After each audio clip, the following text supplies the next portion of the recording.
14 weeks into a posting nobody wanted, Doran Hale found the dragon in a broken cargo hauler drifting near the station's lower dock. He was not supposed to be on shift.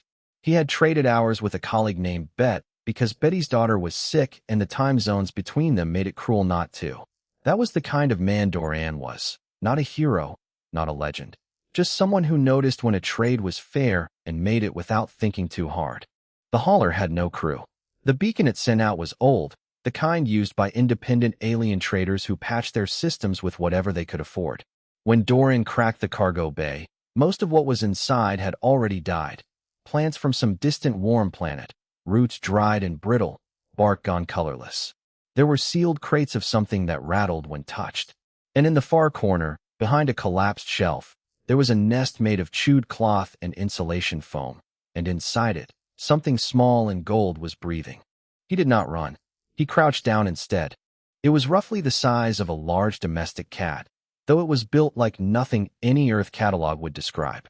For limbs, folded wings pressed flat against its sides, scales the color of old brass that caught the dock light in a way that made them seem almost warm.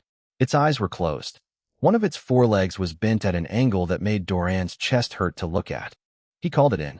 He waited with it while the medical team came, crouched in the same position, not speaking, not moving, so that when it opened its eyes briefly, just briefly, a flicker of pale amber, it would not see something large and standing over it like a threat. The station's head of xenobiology, a Valari named OSS with 4 arms and very little patience, cataloged the creature without ceremony. No species match in any database. No registered owner. No origin point recoverable from the hauler's corrupted navigation logs. It was assigned a number. Specimen 7. Placed in a clean enclosure in the research wing with a controlled temperature, monitored air, and nothing else. Doran was told to observe and document. He observed. For the first 2 days, Specimen 7 slept most of the time. It ate what was offered, small portions of protein paste that the nutritional AI calculated based on its approximate body mass and guessed metabolism. It did not interact with anything. It lay in the corner of its enclosure and breathed. On the 3rd night, something changed. Doran was reviewing sensor logs from his workstation when the habitat camera flagged unusual movement. He pulled up the feed. The station had gone into its dark cycle hours ago. The lights in the research wing were at 10%. The hum of systems dropped to a lower register. The enclosure's interior was dim. Specimen 7 was awake, and it was doing something with its good foreleg, the one that had not been injured.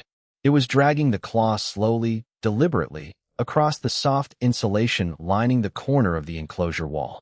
Doran leaned closer to his screen. The motion was not frantic. It was not the scratching of an animal in distress.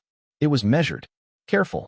The creature would make a line, pause, study what it had done, and then continue. It worked for nearly 40 minutes. Then it stepped back, putting distance between itself and the wall, and looked at what it had made. Doran could not see the image clearly on the feed. The angle was wrong, the light too low. He noted it in the log, flagged the timestamp, and went to the enclosure directly in the morning.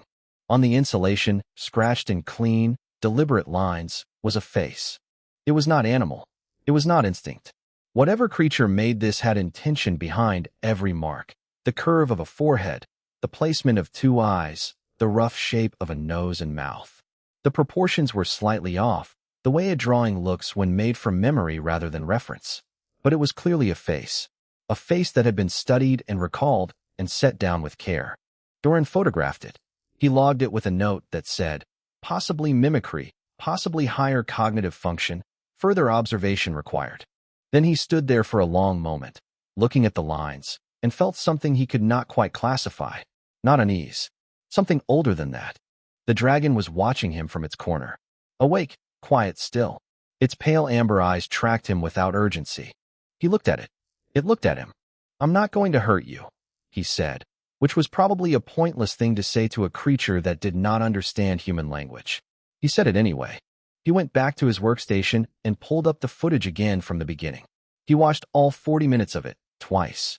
The 3rd time, he paused it at the moment the creature stepped back and looked at the finished drawing. He studied its posture, the slight tilt of the head, the way the tail curved. Recognition. That was what it looked like. It looked like something recognizing something it already knew. Dorian sat with that thought for a while. Outside the station, the gas giant turned in the dark, slow and enormous and completely indifferent.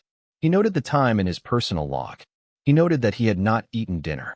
Then he went back to the enclosure, sat down on the floor outside the glass, and stayed there until the night cycle ended. He did not know why. It just seemed wrong to let it be alone. 6 nights later, Dorian had a wall in his lab covered in photographs. Not decorations. Evidence. Each photo was a picture of the enclosure wall taken at the start of the morning cycle, right before the cleaning bot moved through and wiped the insulation smooth. 6 drawings. 6 mornings. All made in darkness when the creature believed no one was watching. Every single one was the same face. Not similar. Not close. The same. Dorian had overlaid them digitally, one on top of the other, and the lines matched within a margin so small it barely registered. The angle of the jaw, the space between the eyes, the particular curve above the upper lip. A creature with a broken foreleg and no paper had produced the same image 6 times in a row with the consistency of a machine. He reported this to OSS.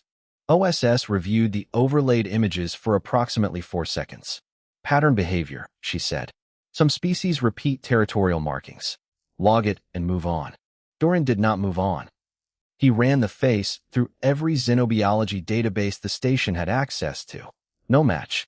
He ran it through the station's general facial recognition system, which was designed for identifying crew members and registered visitors.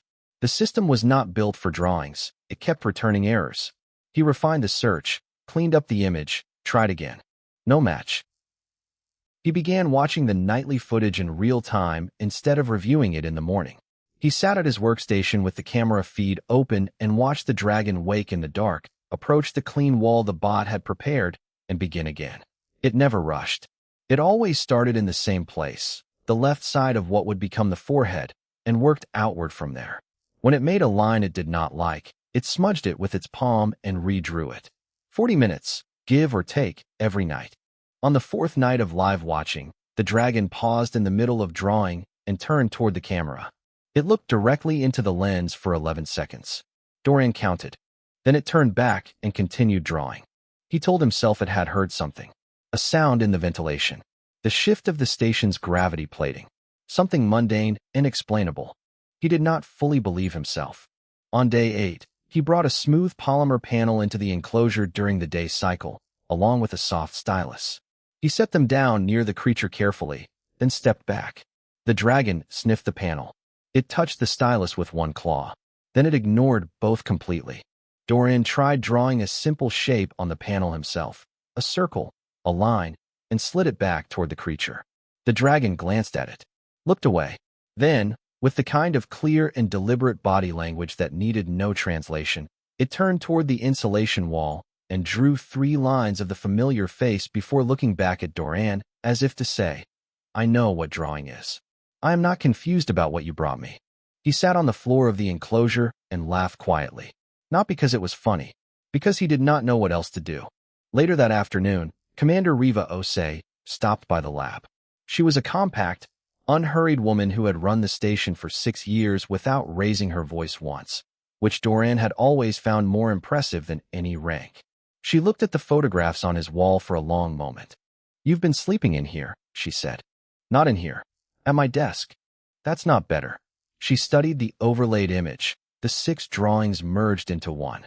It's always the same. Down to the millimeter. What species draws the same face 6 times? I don't know. None on record. Riva was quiet for a moment. Then, OSS submitted a request to have it transferred to the Valari Research Collective. She says it's an unknown biological, and the station isn't equipped for long-term study of something with no species classification. Dorian kept his voice even. The Valari Research Collective dissects things. I know.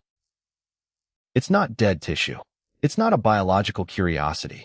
It draws, Riva, the same face every night, from memory, when it thinks no one is watching. He turned from the wall to look at her. That's not instinct. That's something else. Riva studied him for a moment in that careful way she had, the way that meant she was deciding something. I'll stall the request, she said. You've got 2 weeks to give me something that changes the classification. Right now it's listed as an unidentified biological specimen. If you can get it reclassified as a potential intelligence. 2 weeks. 2 weeks, Doran. She left. He turned back to the photographs. He had run every database he could access. He had tried every system built for this kind of identification. He had come up empty every time. But that evening, on impulse, he did something he had not thought to do before. He took the clearest photograph of the drawing, the one from night 4, with the best lighting, and he ran it not through a xenobiology system, but through the station's human facial reconstruction algorithm. The tool was designed for enhancing damaged photos of human crew for identification purposes. It had never been used on a drawing.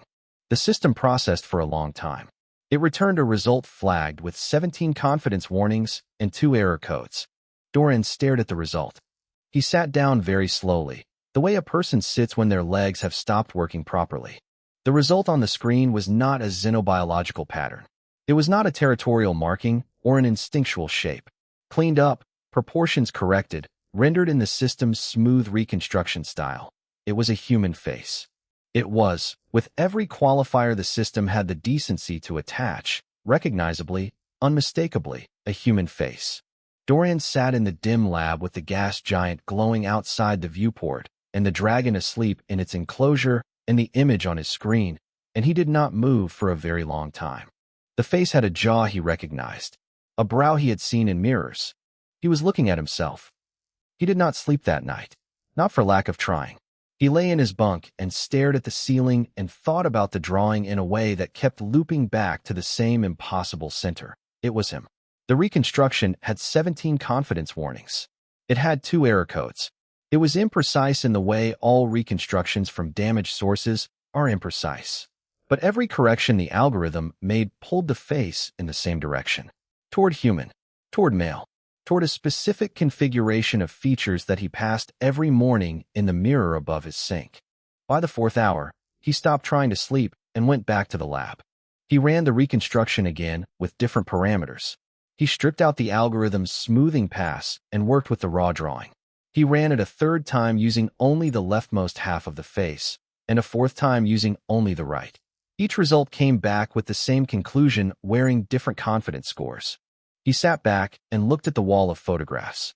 The dragon had never seen him up close. In the first days after the rescue, it had been sedated for medical care. When it woke, Doran had observed from outside the enclosure or from across the lab. He was not the creature's primary caregiver. A Valari technician named Pell handled the feeding and cleaning. Doran was simply the one who watched. And yet, he thought about what it would mean to draw something from memory. You had to have looked at it. You had to have held it in your mind long enough and carefully enough that you could reproduce it in the dark, from scratch, 40 minutes at a time, 6 nights running, and get it right every single time. Whatever the creature had seen, it had not seen him from across a lab for a few days. That was not enough. That produced approximations. That produced errors that drifted further from the original with each repetition, not closer. This face was not drifting. It was anchored. He went to the enclosure. It was early. The dark cycle had another 2 hours before the lights came up. The dragon was awake, which surprised him. It was sitting near the glass rather than in its usual corner, as if it had been waiting. Its pale amber eyes found him immediately. Doran sat down on the floor outside the enclosure. He did this more often than his logs officially reflected. "How do you know my face?" he asked. The dragon did not answer. It pressed one small clawed hand flat against the inside of the glass. Doran looked at it for a moment. Then he reached out and placed his own hand on the outside of the glass, palm flat, fingers aligned with the creature's. The glass was cold. The dragon was warm on the other side of it. Not warm enough to feel through the barrier, but its expression, if that was what to call the stillness that moved across its face, shifted. They stayed like that for a while. He told Riva in the morning. He showed her the reconstructions, all 4 runs, and the overlaid drawings. He did not editorialize. He laid out the data and let her look. She looked for a long time. "That could be coincidence," she said. "The algorithm is approximating from a crude source." "I know. The confidence ratings are low. I know that too. But you don't think it's coincidence?" "No," he said. "I don't." Riva set the tablet down and looked out the viewport. "If you're right, and I'm not saying you are, then the question is how, not what. How does a creature with no recorded species, found on a dead hauler in a sector you've never visited, know what you look like? That's the question, Dorian agreed. She turned back to him. What do you need? Access to the hauler's full data recovery. Whatever the forensics team pulled from the navigation system, the cargo manifest, the communication logs, anything that survived. Riva pulled strings that afternoon. By evening, Dorian had access to a partial data package recovered from the hauler's systems. Most of it was corrupted. The hauler had been drifting without power for an estimated 3 to 5 years, and deep space cold was not kind to storage hardware. But the forensics team had worked through it methodically, the way those teams do, and what they salvaged was organized and annotated. The cargo manifest was partial. Most line items were unreadable. But near the top of the document, in a section that had survived better than the rest, there was a single entry that had not been classified as cargo. It was listed under a different heading. Passenger record. The registered trader who owned the hauler had been alien, a species called the Sundar, long-range merchants known for traveling with companion animals. The record noted one companion listed under the trader's personal effects. Species line, unknown juvenile. Age at registration, estimated 4 months. The registration included a photograph of the hatchling. Gold scales. For limbs. Folded wings. The same creature now sitting in Dorian's enclosure, now somewhere between 4 and 5 years old by his best estimate. She had been aboard that hauler since she was 4 months old. The trader was listed as deceased, cause unknown, date unknown, somewhere in the gap when the hauler lost power, which meant the creature had been alone on a drifting ship, in the dark, for an unknowable amount of time. Dorian read that part twice and felt something tighten behind his ribs. But then he reached the bottom of the passenger record, and he stopped reading entirely for a long moment. There was a secondary note attached to the entry, added by whoever registered the companion at the last port of call the hauler had visited. The note was brief. It said, "Animal companion previously registered to a different owner. Transferred to current owner 14 months prior. Previous owner listed as," and here the file corrupted, a block of unreadable characters, and the transfer record indicated the previous owner had been human. Human. Dorian sat very still with that word on the screen and let it mean what it meant. Someone human had owned this creature before, had registered her somewhere, had handed her over, or lost her, or left her, the record did not say, to a Sundar trader 14 months before the hauler went dark. He looked at the enclosure. The dragon was drawing. He had not noticed her start. She was already halfway through the face, working with the same careful patience she brought to it every night. His face. Someone human had owned her. Someone human had let her go, or could not keep her, or was gone. And whatever she had been shown, whatever she had been given to carry forward in the dark chambers of her memory, she had kept it every night for years. She had kept his face. The forensics team had buried the video file near the bottom of the recovery package, flagged as low priority. It was 40 seconds long. The timestamp was 5 years old. The file header was damaged enough that the team had not known what it contained, just that it was a visual record of some kind, short, probably interior footage from the hauler's personal compartment camera. Dorian almost missed it. He was working through the package methodically, the way his training had taught him, and the file did not look like anything significant from the outside. He opened it because he opened everything. The footage was dim and slightly distorted at the edges. The camera had been cheap, or old, or both. The compartment it showed was small, the kind of personal quarters a solo trader would sleep in. There was a narrow bunk, some supply crates used as shelves, a strip of warm lighting along the ceiling. And there was a woman. She was human. She had her back to the camera at first, crouched over something on the floor. She was talking, though the audio was degraded enough that the words were mostly noise. She had dark hair pulled back. She was wearing a field jacket Dorian recognized, not personally, but by type. The kind issued to deep-range contact researchers. The kind that meant long missions, far from anything, with minimal backup and no guaranteed return window. She turned slightly, just for a moment, and the camera caught her profile. Dorian stopped the footage. He sat with his hand over his mouth and looked at the frozen image for a long time. He knew that profile. He had not seen it in 5 years, and 5 years changes the shape of a memory, blurs it at the edges, makes you uncertain whether you are remembering a face or remembering the last photograph you had of it. But the jaw was right. The way she turned her head was right. Her name had been Nara. She had been a xenobiological contact researcher with a deep range clearance and a habit of sending voice messages at strange hours because she could never quite track the time zones. She had disappeared 5 years ago on a mission into this exact sector of space. Her vessel had sent a distress signal that was received too late. By the time anyone reached the coordinates, there was nothing there. No ship, no crew, no Nara. The official file said, lost in transit, which was the way the agency said. We looked, and we could not find enough to bring home. Doran had not talked about her since.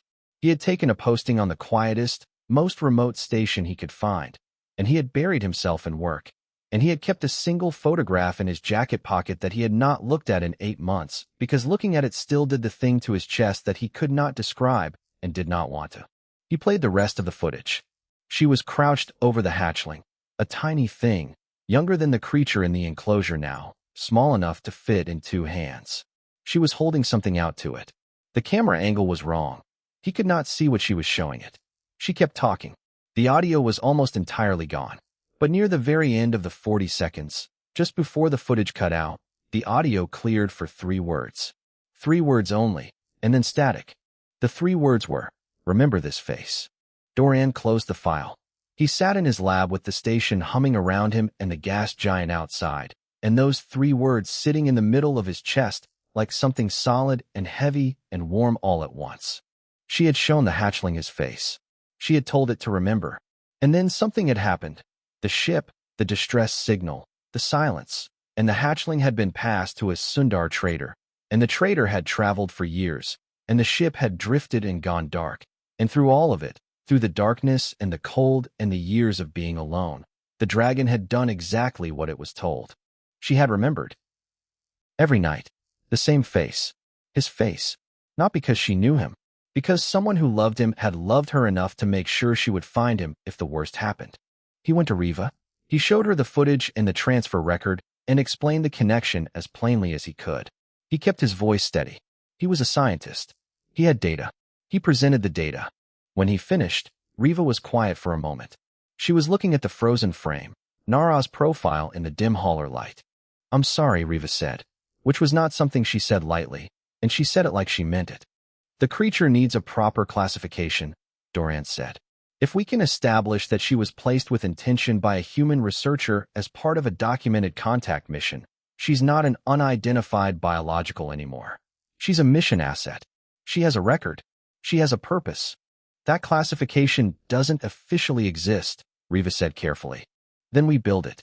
We have 40 seconds of footage and a transfer record and 6 weeks of behavioral documentation showing cognitive function consistent with memory retention and intentional communication. That is enough." Riva looked at him for a long moment. "The Valari Collective submitted a second request this morning. OSS copied me. They want her transferred by end of week." "She's not going," Doran said. He said it quietly, the way he said most things, but there was nothing soft in it. Riva nodded once. "Then you have 4 days to change her classification in a way that gives me something to stand on legally. I'll stall the transfer request." But Doran, 4 days. He went back to the lab. He sat across from the enclosure and looked at the dragon, who was watching him with those calm amber eyes. "She told you to find me," he said. The dragon looked at him. It did not move for a moment. Then it stood, walked to the wall, and drew a single line, the first stroke of the forehead, the start of the familiar face, and stopped. It turned back to look at him. It did not finish the drawing that night. It did not need to. It had found what it was looking for. He understood then what the nightly drawings had really been. Not comfort, not habit, not territorial instinct. They had been a question, asked every night in the dark, never answered until now. Is this the right place? Is he here?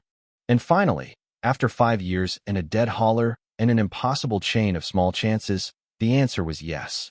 The voice log was buried deeper than the video file, flagged with a corrupted header that made the recovery system classify it as blank. Doran found it on the second full pass through the data package, the one he did at 3 in the morning with cold tea at his elbow and the station so quiet he could hear the ventilation cycling 4 corridors away.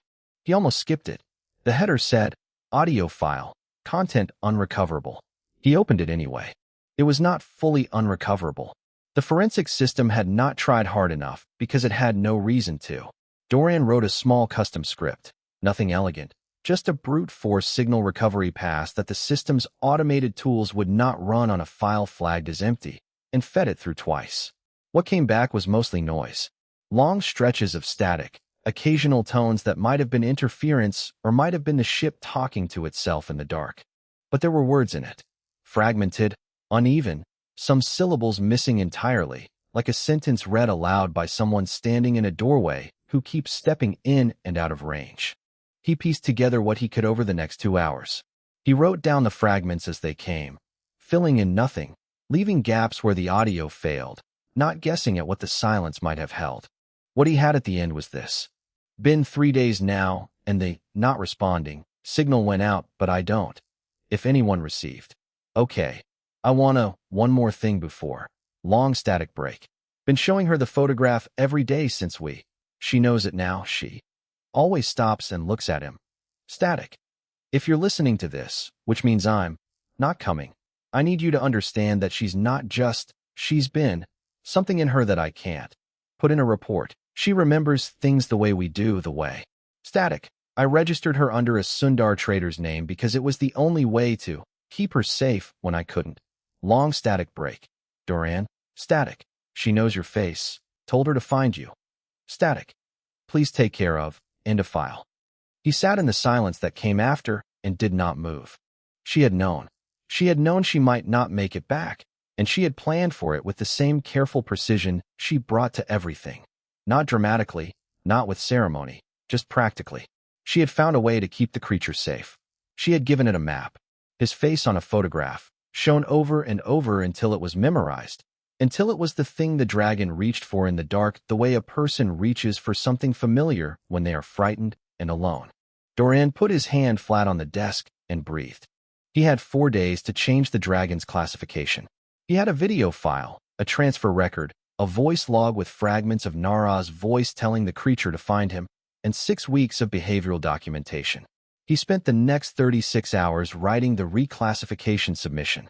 He wrote it the way he wrote all his reports, plainly, precisely, without embellishment, but he included everything. The nightly drawings, the facial reconstruction results, the 40-second footage, the voice log transcript with every gap marked honestly. The moment the dragon stopped drawing the night, Dorian told it he understood. He submitted it to the station's classification authority, which was technically a Valari committee, and copied Riva, and then he went to the enclosure. He sat on the floor outside it. The dragon came to the glass immediately, which it had not done in the early weeks. Now it came to him the way an animal comes to a person it trusts, without urgency, without performance, just quietly and directly. I read her log, he said. The dragon sat down on its side of the glass and looked at him. She told you to find me. You did. He paused. It took you 5 years. You did it anyway. He reached into his jacket pocket. He had not taken out the photograph in 8 months. He unfolded it now. It was a physical print, old-fashioned, the kind Nara had always preferred to digital copies because she said screens failed and paper just got old. In the photograph, Dorian and Nara were standing outside a research facility somewhere bright and warm, both squinting slightly into the light. They were laughing at something out of frame. He held it up to the glass. The dragon went very still. Then it pressed both forehands, the healed one and the one that still moved slightly wrong, flat against the inside of the glass. It leaned forward until its nose nearly touched. It looked at the photograph with the same focused intensity it brought to its nightly drawings, the same total attention. It knew the photograph. It had seen it before.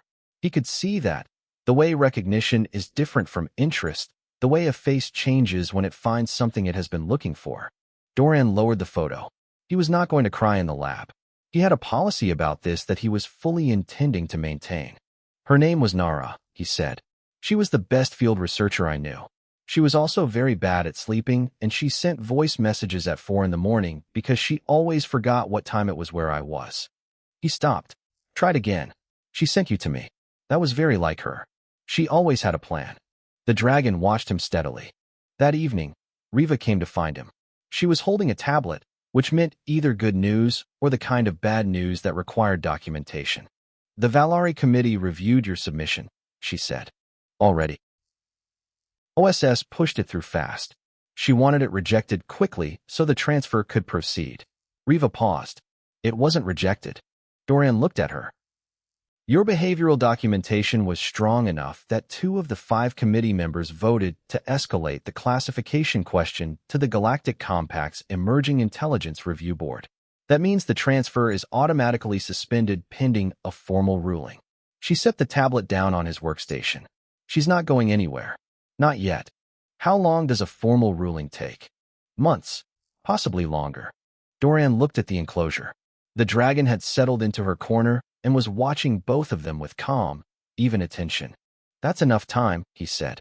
Riva nodded. She did not ask enough time for what. She already knew. The hearing was held remotely, the way most Galactic Compact proceedings were. A grid of faces on a screen, a moderator whose species Dorian did not recognize, and a procedural structure so layered that Riva had spent 2 days coaching him on which questions to answer directly and which to refer back to the submitted documentation. 7 species were represented. 3 of them had formal objections to the creature's existence on the station at all. One argued that the video footage was fabricated. Another argued that even if it was genuine, the action of showing an animal a photograph did not constitute the granting of personhood any more than teaching a bird to repeat words. Dorian listened to all of it. He had a prepared statement. He had charts. He had the 6 weeks of behavioral logs formatted for cross-species review, the reconstruction analysis, the voice log transcript. When it was his turn, he set all of it aside. He told them about the first night, the 40 minutes, the deliberate lines, the creature stepping back to look at what it had made. He told them about the 6 drawings overlaid into one, matching down to the millimeter. He told them about the night the dragon looked directly into the camera lens for 11 seconds, and about the night it drew one line and stopped because it did not need to finish anymore. He told them that a researcher named Nara had known she might not survive, that she had not spent her last clear-headed hours on the drifting ship on herself. She had spent them making sure that a small gold-scaled creature would not be alone, would not be lost, would find its way to someone who would understand what it was. She drew my face every night, Dorian said, because someone she trusted told her to remember it. She was not performing. She was not mimicking.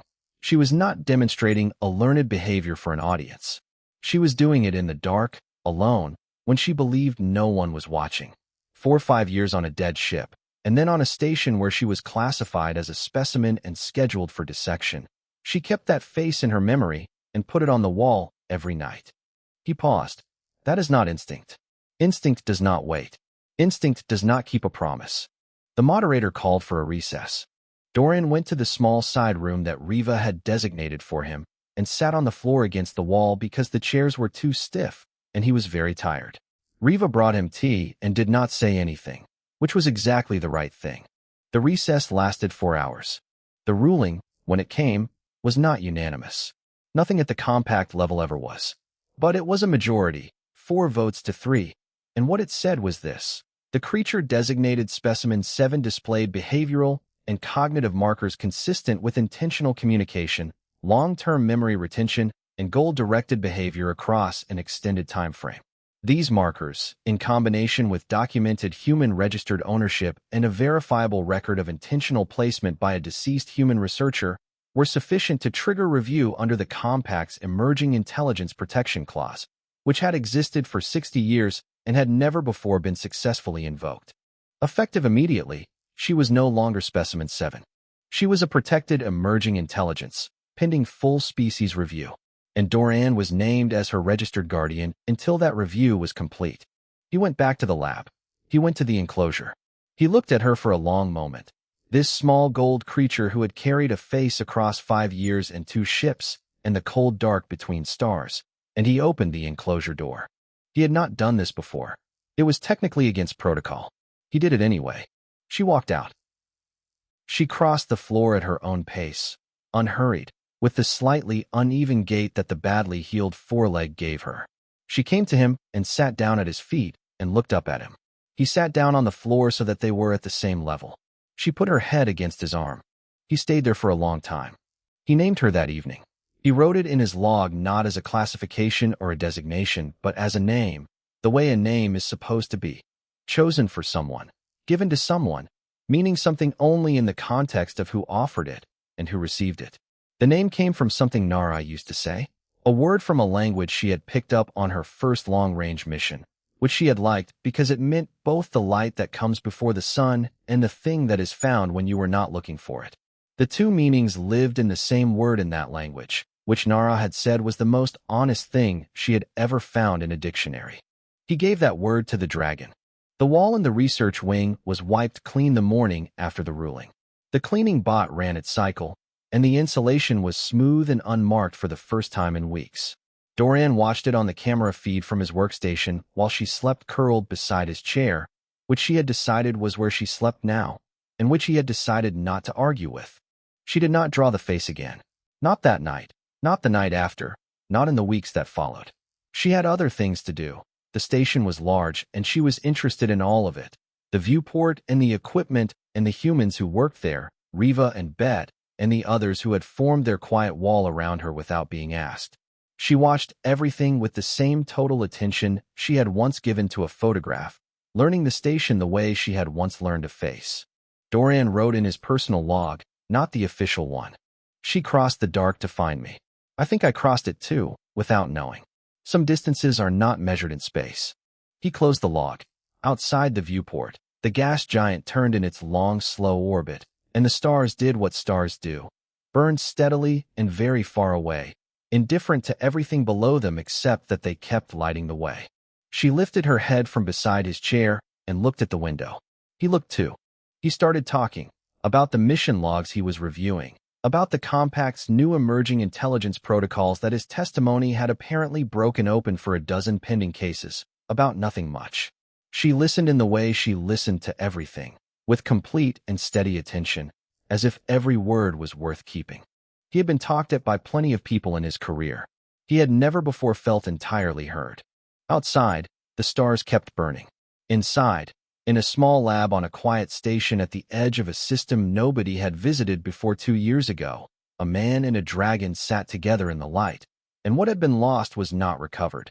It was never that simple, and Dorian knew that, but something had been given, and something had been kept, and that turned out to be enough.